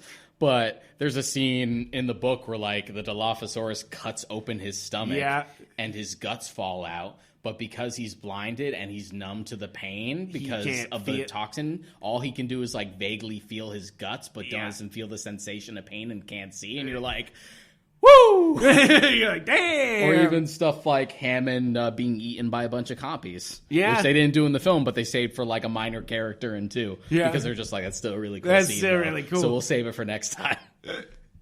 And that's what's so funny is that there is a lot more Jurassic Park books than I thought there was just 2. I thought there was 3. I thought there was. There was just 2 because I'm pretty sure Michael Crichton like passed away before 3 came out. I thought he did 3. I thought he did a 3rd book, or they like finished it. I don't know. But even then, like The Lost World is a pretty loose adaptation. Yeah. But that's a good one to bring up because this is a case that comes up a lot is when a film adaptation becomes so popular that it then influences the books going forward. Yeah, where it like changes things. Like Ian Malcolm in the original book was fucking dead by the end of that book. To the point where because everyone loves Jeff Goldblum, when he wrote The Lost World, it's retconned immediately. Just like, no, he's fine. He's fine. Just so we could like have an excuse to make him the main character. And there's even minor stuff like the James Bond books, like post like Dr. No, and like the first 3 Sean Connery books, they became so popular that Ian Fleming started to write James Bond in the books to be a little more like Sean Connery's version. He kind of like say these lines. Yeah, to the point where he actually made him Scottish. Yeah. Yeah. Or maybe not. He was still English, but he made like a little like wink to Sean Connery that he was born and raised in Scotland, which is what they did for Skyfall as well. Yep. And it's funny. It's like, art touching art. It's really and some authors are actually like worried about that sometimes. Yeah, like Thomas Harris, the author of like Red Dragon, Silence of the Lambs, Hannibal, etc., has never seen an adaptation of his work. Really? Because he like wasn't against them. Mm-hmm. He's not like an Alan Moore type. Yeah, where he's like, fuck he was you. more just like, oh, I wish you the best and I hope it works out. And like when Silence of the Lambs like won Best Picture, he actually like bought the cast and crew like champagne and wine and stuff like that. Like he sent it to them as just like a congratulations. But he says he doesn't want to watch any adaptations of his work because depending on how big it is feels like it is no longer his. It's not. And it doesn't. And that's the crazy thing about art. And he doesn't want to like by that point influence his work going forward like it does for other authors. True. I think that comes down to a lot of composers can't listen to a lot of music sometimes because it can influence their music and they don't realize it, and you're like, oh shit. Yeah, even musicians that later have like covers of their work, so they're just like, no, that's the version now. Yeah, and you're like, what? That's like Johnny Cash's Hurt. Yeah, right. Where like 9 Inch Nails were just like, no, that's his now. Yeah, like right. That's his now. It's true. It's true. And that can sometimes happen. Is sometimes the creators are just like, yeah, that you can take that. That you did way better than me on this, and you can take this. There's like two more topics I would like really want to like dive into before we wrap this up. One is like just a little caveat for like pros to gaming, which doesn't really happen too often. No, not often. Yeah. And the two examples I had like listed were The Witcher and Metro. Yeah, so because Witcher sticks to the books. The Witcher is an interesting one because it's trying to be a sequel to the books. Yeah. It takes place after, like even as far back as the first Witcher game, takes place after all of the books. Huh. It puts itself in a place where like you can still read the books over here, and there's like a little indecipherable gap, and this is where the games start. To sort of like separate itself. It's not trying to be straight adaptations of the books, like one by one. Wow, I didn't know that. That's crazy. Yeah, so it's more like, because I know the showrunners for the Witcher TV series have said that they're really just covering the books. Yeah. Because people have asked them just like, well, if the games take place after the books, you could like cover those stories after. Yeah, right. But they're You just keep like, going. no, we just want to do the books and leave it at that. They'll For change now. They'll change For their mind. now, They'll we'll change see their about mind. that. They'll change their mind once they're racking in more money. But it's put in an interesting spot. But that's also gives them like the freedom to like be influenced by the world and what they love about it, but also take their own liberties. Like the thing I bring up all the time is how if you played the games first like I did and then read the books, or started reading the books, you have a very different idea of like Triss Marigold. Yeah. Who's effectively like the alternative love interest to Yen, and it's like the big love triangle between the three in the games because we need like another hot lady to be like a major foil. Whereas in the books, Triss is a pretty minor character. Yeah. No, I've read the first book, the first one you're supposed to read. The Last Wish. The Last Wish, yeah. And I really like how they adapted it for the show. I think that's always interesting, is that they really did. And I started playing the game after that, and you're right. You're just kind of like, that's not the Triss from my book. You're like, that's not the same. And plus, she has like 2 other games like on top of that for development. I feel bad for people jumping into Witcher 3. It can be done.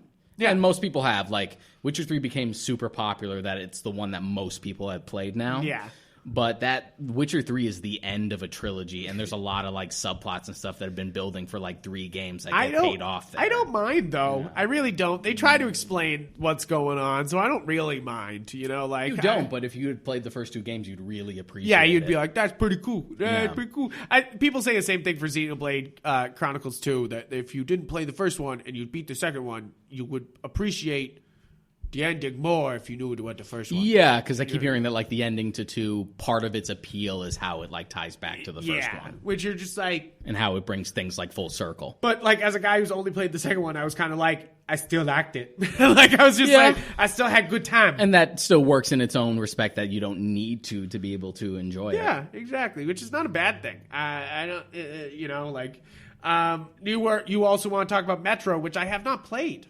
I've played the Metro games. They're really fun. It's this sort of like nuclear Holocaust inspired. I think it's a Polish book series. Yeah. Yep. Yeah. And they're adapted into like first person shooter games, and they're super well done. And this is coming from a person who like doesn't really play much in the way of first person shooters because the subgenre become so oversaturated that I just get sick of it. You really have to incentivize me to care, and the Metro games are fun, like little thrillers. Yeah, they're telling a good story, and it's a little bit survival. Yeah. It's to the point where I actually want to read the books. And that's the same thing I had for Witcher, where it's just like I loved the game so much that CD Projekt Red made that it made me want to read the books. Exactly. I think they do such a good job. And then with the Netflix series, when it was just about to come out at the time, that was just further incentive. Yeah. That was the first book I grabbed when I started my Audible membership. And I think that's kind of the point Wish. Here is that I think that it's important to tell story, and there's a lot of great ways to tell stories. It's about the vehicle of what you're using. Yeah. And again, Japan is already ahead of us. They have manga, and you can enjoy it that way, but you can wait 3 months, and you'll probably get an anime. You know what's another interesting caveat? I didn't think to list this one because I haven't even seen it. Yeah. You remember the Snowpiercer movie? Yes. Yeah, great movie. Yeah, great movie. Based on a series of books. But now there's the I think it's on TBS. Yep. The TV show, or TNT, I think. TNT. And I had wondered like what they were doing for that, if it was like the same basic framework just kind of stretched out over the show to like give a little more world building. But no, it's apparently adapting one of the earlier books. Really? To the point where TNT actually put out a timeline of just like, this is the book that this is adapting.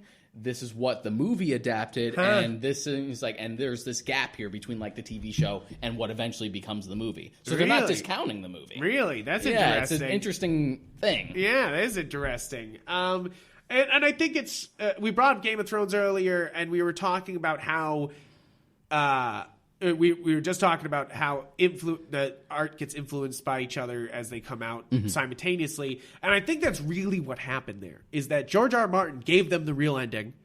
They fucked it up. George R. R. Martin's just going to change it to make everybody more happy. Or more mad. Like, maybe not. I think he may have tested his ending with them, and now he's just sitting there being like, well, how do I get a fucking better ending than that? You know, I mean, maybe not, because again, it's one of those things where like, it's not what happens, it's how it happens. Yeah, exactly. So I'm sure given like the length and density of those books, and given that there's supposed to be like what, 2-3 left to go, that it'll actually have the room to be executed well in a way that you can actually buy it.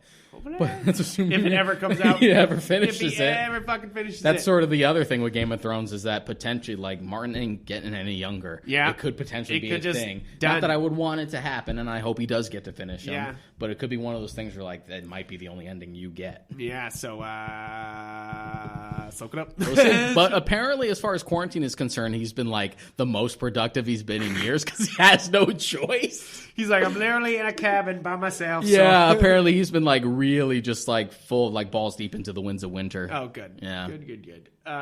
So now we have to talk about something we haven't been talking about, gaming to film. Which could pretty much be summed up as there is no good gaming movies. Not a single one. No, it's like name one, and you're gonna say Mortal Kombat, and I'm gonna say no. Mortal Kombat's fun. It's not good. And then you could say Detective Pikachu or Sonic. Even Detective Pikachu choke you. Well, Detective Pikachu stumbles. I don't, and it's not, and like it's in the video game universe, but it's not exactly adapting a video game. It doesn't enrage me. No, exactly, and that's an important distinction. Progress? Progress? Because it's not like Sonic, where I was sitting there being like, oh, fuck. Like, you know. The reason I didn't list any specific bullet points for that is because I actually do want to have a whole discussion. Yes, I think we should do a whole episode about this, because I think there's plenty to go over and be like, look how bad it's gonna be this adaptation is. That's going to be a fun one, because it's going to be like full on salt the whole episode. Okay, so, I mean, well, I have to bring up one of my most hated. Okay, there's two that piss me the fuck off at how bad they adaptate. One, Doom with The Rock. Oh my god. It's so simple to do Doom. It's so simple to do Doom. All you had to do was put Rock, put a helmet on, shut the fuck up, kill demons. That's it. And instead they're like, hide away from the demons. Don't get inside. Oh my gosh, gonna get us. Like, it's not fucking Alien. It's fucking Doom. They're supposed to be coming at you, you know, like. All you had to do was make a really good sci-fi action movie. Yeah, that's it. That's all you had to do. That's it, bruh. Like, and it drives me up a wall. One of my early childhood makes me fucking angry movies is Max Payne. Max Payne is a great hurt for me. It's Max a great hurt because I forgot about the Max Payne movie. Oh my god. So Max Payne, if you don't know, is a very film noir game. The first one is so good because it's one of the first games to involve slow motion in video games, and it was like bullet time. Bullet time, and even before the Matrix, almost, you know. And they also tell a really dark but fantastical storyline. Yeah, it was really just like fantastic, and a fantastic execution of like the typical like hard-boiled noir, woe is me type storytelling, and it was so well done in the first game, and I would argue even better in Max Payne 2. Yeah. And they're both great games, and the way they tell their story is so important. Like the scene where you're walking around in this dream hellscape and you have to find your baby who's crying is so it's such a good way to tell the story Yeah. of what's going on and what's going on inside the character's head. It takes advantage of the medium. Exactly. And the fact that it can go abstract, but also weird you out in a way, because not only is it just like you're watching a trippy scene in the movie, but you're experiencing like this mind trip. Like the Silent Hill games work in that same respect. I've never seen the Silent Hill movies. Are they bad? I assume so. The first I see Sean Bean's in the first one, right? The first Silent Hill film is not a good Silent Hill film, but as a horror flick, it's all right. It's all right? Yeah. All as right. its own thing, it's a solid horror flick, but it's not a good Silent Hill movie. Yeah, I assume so. That doesn't feel like a video game movie in that. But for aspect. what it is, it's fun. Like, solid horror flick, I've seen way worse, and I've seen much better. Yeah. Like, taking away, like, the Silent Hill from it, it's kind of like Final Fantasy, The Spirits Within. Ignore the Final Fantasy part and just think about this as this weird its own sci-fi thing. film called The Spirits Within. You know what? It's not bad. It's not bad. But tell me it's the only Final Fantasy movie other than Final Fantasy Advent Children. You're just like, fuck you. Yeah. And I think, so Max Payne hits me real hard because, first off, this was like right after, I think it was right after Sin City. So they were really leaning into these, the noir. Yeah, and Sin City, and like, this like CGI and it almost noir. gave you, and Sin City almost gave you like false hope because Sin City was so good, and you're just like, we can do Max Payne. Yeah, we can do Max Payne. I guess not. So first off, you get Mark Wahlberg, who sucks it up, like just not his best work. Like Mark Wahlberg does have some defining moments in his career. I really do think he's got some good stuff. I think Mark but Wahlberg, this is not it. I think Mark Wahlberg really excels in the same way that Ryan Reynolds does, specifically for comedy, especially if it's actually funny. Yeah. I cannot take Mark Wahlberg or Ryan Reynolds seriously as straight men. Mark Wahlberg's good. Is he in The Fighter, or is it Matt? Who's in The Fighter? Is it Mark Wahlberg and Yeah, Christian it's Bale? him and Christian Bale. I think he does a good job in that one. He's pretty decent in The Fighter because he's more or less playing a character that was specifically made that's him. more or less himself. Yeah, exactly. And I mean, it's like Ben Affleck playing a good Bostonian. Yeah, right. Even though I think Ben Affleck is a better actor than Wahlberg. Yeah, absolutely. I think Ben Affleck's got a lot more range. You gotta see Gone Girl. Yeah, I think he's got a lot more range. You know, like I think that goes to it. But basically, it's something about and there hasn't been many film games that are any good either. You know, like we mentioned Alien Isolation, but there's a lot of bad. Yeah, we had the whole episode about like licensed like video games and stuff like Check that. them out. So listen to that. Check out one. that episode. We covered all there. But like, it's something that's reciprocal. That they are both visual mediums, but something about the difference between the two of them that they can't figure it out. Even now, you know, even with Detective Pikachu and Sonic coming out, you know, like we still do not go far enough to get the full of it. I mean, I hope someday we get a good BioShock series on TV, and maybe they can make a good BioShock. BioShock could really work. It really could. But here's the thing: most on of these Starz video or games could HBO. really work. Exactly. That's why they work as a video game. You know, like it's not the gameplay is not the part you're missing here. Yeah. You know, like that's not the part. It's that they try to execute differently, and I think that's the issue. Is that they Max Payne tries to be noirish, but they also try to nix the Valkyrie shit that's going on, but still sort of include it. And that's when I'm talking about leaning into something. You can't hold back. You know, like you can't just be like, oh, nope, we can't do this. It shows in the Mario Brothers movies and TV shows. They never fully leaned into any of the Mario stuff. Like, I'll tell you what, the Super Mario Brothers movie went full on. Went for it, but it wasn't Mario. Yeah, it went for something. Went for something. It went fully on to something completely off track. You're like, this ain't it. And it really went for that, whatever the fuck that was. and it's almost like I can respect a full dive in more than I can respect a non-full dive in. You know, like I almost respect something like The Spirit for fully diving in and trying to do The Spirit, even though it goes completely wrong and they fuck it up and they don't get it right with their adaptation of The Spirit.